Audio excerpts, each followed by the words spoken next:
Now let's take a look at some other headlines from here at home. A ghostly figure. There are more than 1,700 ghost estates around Ireland, even though the total number has fallen over the last 2 years. 1,100 are classed as seriously problematic, and the government say that some of those will have to be demolished. There will be some where it just does not make economic or any other sense to complete them, because they're in a very early stages of development in some cases. In some cases they're in parts of the country where there are already too many vacant properties available for sale.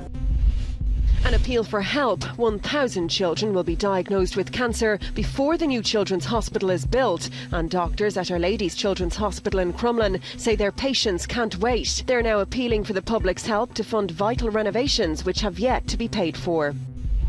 And it's beginning to sound a bit like Christmas, certainly at Christmas FM, which began its annual charity drive this morning. This year all proceeds will be going to the ISPCC. The festive volunteers will be on air until Stephen's Day, with the Christmas FM app available for smartphone users to listen on the go.